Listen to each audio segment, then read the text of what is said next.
Hi beautiful people, I hope कि आप सब बहुत अच्छे हैं, बहुत खुश हैं एंड मेरे यूट्यूब चैनल पर आपका स्वागत है स्टडी इन फ्रांस। मैं रहता हूं फ्रांस के अंदर एंड मैं फ्रांस को लेकर बहुत ज़्यादा अपडेट्स आपके साथ शेयर करता हूं।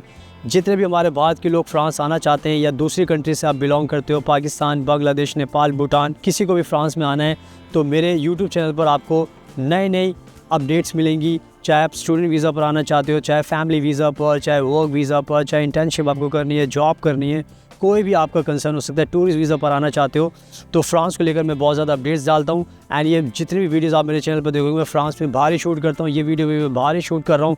आप मेरे आसपास का नज़ारा देख सकते हो, बहुत ही ब्यूटीफुल नज़ारा है, वेदर बहुत अच्छा है एंड और मैं चाहता हूँ कि ये सब दिखाने का मकसद ये भी कि ज़्यादा से ज़्यादा लोगों को फ्रांस में आना चाहिए, क्योंकि फ्रांस वाकई में बहुत अच्छी कंट्री है। अगर आपको स्टडी करनी है तो आपके लिए तो बहुत ही अच्छी कंट्री है, क्योंकि फ्रांस बहुत ज़्यादा बेनिफिट्स देती है। तो इसीलिए मैं सारी चीज़ें आपको अपनी वीडियोस में बताता हूँ। और आज का जो टॉपिक है वो भी बहुत इंपॉर्टेंट है, बिकॉज़ आज मैं बात करने वाला हूँ कि आपका स्टूडेंट वीज़ा रिजेक्ट क्यों होता है। क्योंकि बहुत बार क्या होता है, बहुत सारे स्टूडेंट्स हैं जो फ्रांस में आना चाहते हैं, वो वीज़ा अप्लाई करते हैं फ्रांस का स्टूडेंट वीज़ा, बट जब वो फ़ाइल अपनी सबमिट करते हैं उसके बाद फिर उनका वीज़ा एम्बेसी रिजेक्ट कर देती है। तो उसके अपने कुछ रीज़न्स होते हैं। जो लोग वीज़ा अप्लाई करते हैं उनको ये बातें नहीं पता होती, क्योंकि सिंपल सी बात है, आपको ज़्यादा नॉलेज नहीं होती। आप अपने जो भी आप रिसर्च करते हो उसके हिसाब से अपना वीज़ा लगाते हो। तो बहुत ज़्यादा हमें इंक्वायरीज़ आती है कि सर मैंने वीज़ा अप्लाई किया था, मेरा एडमिशन हो गया था, बट मैंने वीज़ा अप्लाई किया और मेरा वीज़ा रिजेक्ट हो गया, तो मुझे क्या गलती की है और बताइए कि क्या एग्जैक्टली मुझे करना चाहिए ताकि मेरे को वीज़ा मिलने में कोई दिक्कत ना हो। तो इसलिए मैंने आज का यही टॉपिक चूज़ किया, वीज़ा का, स्टूडेंट वीज़ा क्यों आपका रिजेक्ट होता है। तो मैं आपको आज बहुत अच्छी बातें बताने वाला हूँ इस वीडियो के अंदर। एंड ट्रस्ट मी, मेरे यूट्यूब चैनल पर आपको बहुत ज़्यादा इन्फॉर्मेटिव वीडियोज़ मिलेगी एंड बहुत ज़्यादा नॉलेज मिलेगी जो कोई भी आपको और यूट्यूबर नहीं बताने वाला, क्योंकि मेरा ये खुद का एक्सपीरियंस है। क्योंकि मैं फ्रांस में रहता हूँ तो मुझे ज़्यादा नॉलेज है एंड मेरे एक्सपीरियंस से आपको, नॉलेज से आपको बहुत ज़्यादा हेल्प होगी। और इसीलिए जो मैं रीज़न बताने वाला हूँ उसको आपको ध्यान से सुनना है। एंड प्लीज़ मेरा इंस्टाग्राम ज़रूर फॉलो कर लेना, ताकि वहाँ पर आपको लेटेस्ट अपडेट्स मेरे बारे में मिलती रहेगी, क्योंकि मैं काफ़ी कंट्रीज़ में ट्रैवल करता हूँ तो उसके बारे में आपको काफ़ी नॉलेज मिलेगी। So now without wasting for the time let's get started. So now अब मैं आपको अच्छे से एक्सप्लेन करता हूँ जल्दी ताकि आपको समझ में आ जाए और क्यों आपका स्टूडेंट वीज़ा रिजेक्ट होता है। तो बहुत सारे लोग की स्टूडेंट्स के पास इंक्वायरी आती है कि वो वीज़ा अप्लाई करते हैं तो रिजेक्ट हो जाता है।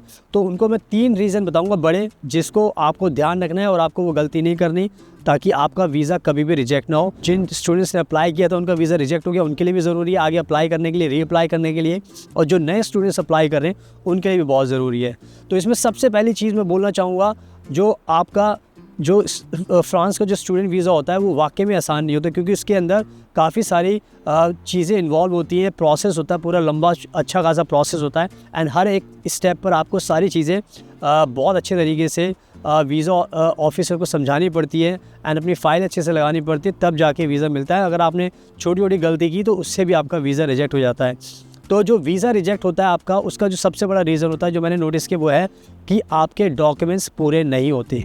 डॉक्यूमेंट्स पूरे नहीं होते, इसका मतलब ये होता है कि जब भी आप वीज़ा अप्लाई करना चाहते हो तो आपको कहीं ना कहीं बहुत ज़्यादा डॉक्यूमेंट्स आपको ये पता रहता है कि मुझे अप्लाई करना है, लेकिन कुछ चीज़ें ऐसी होती है कभी मिस हो जाती हैं। ये नहीं कहता कि आपने जानबूझ के किया, बट बहुत बार होता है कि आपको सारी चीज़ें नहीं पता होती। आप अगर खुद से वीज़ा अप्लाई करते हो तो कहीं ना कहीं आप जितनी इन्फॉर्मेशन गैदर कर सकते हो उसी हिसाब से फिर वीज़ा लगाते हो। एंड हो सकता है कि जो फाइल आपने सबमिट की उसमें बहुत चीज़ें मिसिंग हो सकती है। अब वो देखो, कुछ भी हो सकता है, आपका CV भी हो सकता है, फ़ंड भी हो सकता है, हेल्थ इंश्योरेंस भी हो सकता है, आपके एजुकेशन के डॉक्यूमेंट्स हो सकते हैं, तो कुछ भी हो सकता है, वो हर फाइल के ऊपर डिपेंड करता है। तो मैं आपको एक अच्छा सा आइडिया दे रहा हूँ कि क्यों आपके वीज़ा रिजेक्ट हो सकते हैं। तो पहला रीज़न हो गया आपका डॉक्यूमेंट्स का। जो दूसरा जो रीज़न होता है वो ये होता है कि बहुत सारे जो स्टूडेंट्स होते हैं जो स्टूडेंट वीज़ा अप्लाई करते हैं वो वीज़ा इंटरव्यू को लेकर ज़्यादा कॉशियस नहीं होते, यानी कि आप पहले से तैयार नहीं होते, अनप्रिपेयर्ड होते। पता नहीं आपको ऐसा क्यों लगता है कि आप ये वीज़ा अप्लाई करोगे तो आपको मिल जाएगा, और आपको ऐसा लगता होगा कि मुझे सारे आंसर बताएं, तो ऐसा भी नहीं होता। जब आप वीज़ा का प्रोसेस होता है तो उसमें आपका फ्रांस के स्टूडेंट वीज़ा के लिए स्पेशली आपका कैंपस फ्रांस के मैनेजर से आपका इंटरव्यू होता है, और वो भी फेस टू फेस इंटरव्यू होता है। और उसमें आपको ध्यान रखना होता है कि वीज़ा ऑफिसर आपसे कुछ भी सवाल पूछ सकता है, और कुछ भी सवाल में अगर आपको उसके सही आंसर नहीं आते तो कहीं ना कहीं आप कंफ्यूज हो जाओगे, आप घबरा जाओगे, उस टाइम आपके आंसर सही नहीं जा पाएंगे। तो वीज़ा ऑफिसर को आपके इंटेंशन पर शक हो जाता है कि ये इंसान जाना चाहता है, इसने तैयारी कर ली, एडमिशन ले लिया है, बट कहीं ना कहीं इसका जो इंटेंशन है वो सही नहीं है। ये हो सकता है वहाँ जाकर पढ़ाई ना करे, कुछ और करे। तो डाउट्स बहुत सारे होते हैं वीज़ा ऑफिसर को। तो कभी कभी आपको रियलाइज़ नहीं होता इंटरव्यू के टाइम पर, आप फंबल कर देते हो, आप कहीं ना कहीं होप को लूज़ कर देते हो, आप घबरा जाते हो। तो बहुत सारे इसके रीज़न्स होते हैं। तो मेरी एडवाइस हमेशा ये रहती है कि प्लीज़ जब भी आप स्टूडेंट वीज़ा पर जा रहे हो तो आपको प्रिपरेशन करनी पड़ेगी, आपको सारे सवालों के जवाब देने पड़ेंगे। अगर आपको याद नहीं रहता तो आपको रट्टा मारना पड़ेगा, क्योंकि उस टाइम कम टाइम होता है, और जो वीज़ा ऑफिसर आपसे सवाल पूछता है तो आपका उसको सीधा आंसर उसी टाइम देना पड़ता है। कन्फ्यूज़ नहीं होना, डरना नहीं है और भूल नहीं जाना। तो ये सारी की सारी चीज़ें बहुत ज़रूरी होती हैं। तो आई थिंक ये इंटरव्यू की प्रिपरेशन ना करना भी आपका वीज़ा इंटरव्यू का रिजेक्शन होने का रीज़न होता है। तो प्लीज़ आई एडवाइज़ यू कि अपने वीज़ा इंटरव्यू की प्रिपरेशन करें। अगर आपको कोई दिक्कत आती है, प्रिपरेशन में दिक्कत है, तो आप नंबर स्क्रीन पर दिखाई दे रहा है, आप हमें कॉन्टैक्ट करो तो हम आपको प्रिपेयर कर सकते हैं इंटरव्यू के लिए, ताकि आपसे इंटरव्यू के टाइम पर कोई भी गलती ना हो। ये हमारा खुद का एक्सपीरियंस है, क्योंकि बहुत सारे स्टूडेंट्स आते हैं हमारे थ्रू तो हमको बताते हैं, तो उनको सारी चीज़ें उनके परफेक्ट हो जाती है, तो कोई दिक्कत की बात नहीं होती। तो आई थिंक ये बहुत क्लियर मैंने कर दिया है। दूसरा रीज़न मैंने आपको बता दिया है। अब हम बात करते हैं तो तीसरा रीज़न, और तीसरा रीज़न भी बहुत इंपॉर्टेंट होता है। तो बहुत बार क्या होता है, जो वीज़ा की फ़ाइल आप लगाते हो तो उसके अंदर आपको एक मोटिवेशन लेटर लिखना पड़ता है, जिसको हम स्टेटमेंट ऑफ पर्पस भी बोलते हैं। और वो स्टेटमेंट ऑफ पर्पस बहुत सारे स्टूडेंट्स उस पर बिल्कुल भी ध्यान नहीं देते कि वो आपकी फ़ाइल का सबसे इंपॉर्टेंट डॉक्यूमेंट होता है। सबसे इंपॉर्टेंट डॉक्यूमेंट इसलिए होता है क्योंकि उस पेपर को इसलिए आपसे मांगा जाता है ताकि आप उनको बताएं, फ्रांस वालों को, वीज़ा ऑफिसर को, कि आप फ्रांस में क्यों आना चाहते हो, आपकी लाइफ का बैकग्राउंड क्या है, आपने पहले क्या क्या किया है। तो बहुत सारी चीज़ें उसके अंदर होती हैं। एंड बहुत सारे स्टूडेंट्स क्या करते हैं, उस पर बिल्कुल भी ध्यान नहीं देते, उसमें अच्छे से एक्सप्लेन नहीं कर पाते आपके अपने मोटिवेशन लेटर में कि आप अपने बारे में बताइए, आप क्यों आना चाहते हैं वो बताइए, आप क्या करोगे वो बताइए, आपके क्या क्या फ्यूचर प्लान्स है वो बताइए। तो बहुत सारी चीज़ें होती हैं, और आपने किस यूनिवर्सिटी को क्यों चूज़ किया, तो उसमें आपको बहुत सारी चीज़ें बतानी पड़ती है। तो इसमें बहुत सारे स्टूडेंट्स क्या करते हैं, पूरी चीज़ें लिख नहीं पाते, समझा नहीं पाते, और वो कहीं ना कहीं आपका वीक मोटिवेशन लेटर हो जाता है। तो इसको बोलूँगा वीक मोटिवेशन लेटर। ये आपका एक वीज़ा रिजेक्शन का और बहुत बड़ा रीज़न होता है। तो मेरी आपसे रिक्वेस्ट है, प्लीज़ जब भी आप ये वीज़ा अप्लाई करो तो मोटिवेशन लेटर आप अच्छे से लिखो, उसमें सही से एक्सप्लेन करो कि आपका मकसद क्या है, क्यों जाना चाहते हो, क्यों इस कोर्स को अप्लाई करना चाहते हो। मोटिवेशन लेटर अगर आपका अच्छा नहीं होगा तो ये भी आपके वीज़ा रिजेक्शन का कारण बन जाएगा, क्योंकि वीज़ा ऑफिसर को होगा आपके ऊपर शक।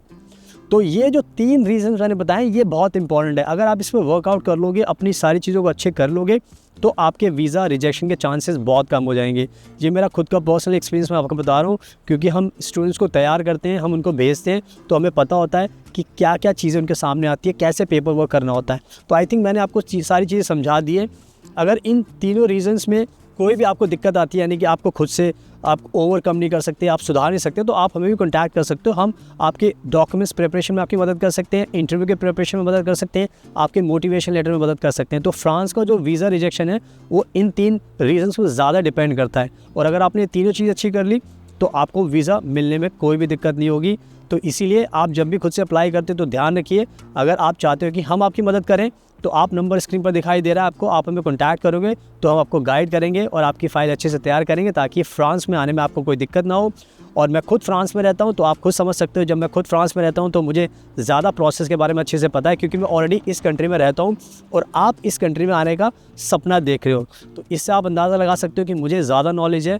जो कंटेंट देखोगे आप वीडियोज़ पर, तो बहुत ज़्यादा मैं सारी चीज़ें आपको बताता हूँ, ताकि उससे आपको कॉन्फिडेंस मिले, आपसे कोई गलती ना हो। तो बस आप हमें फॉलो कीजिए, और थैंक यू सो मच आपके कीमती टाइम का वीडियो को देखने के लिए, और सारी चीज़ों को वर्कआउट कीजिए। Best of luck, and please हमेशा अपना ध्यान रखिए।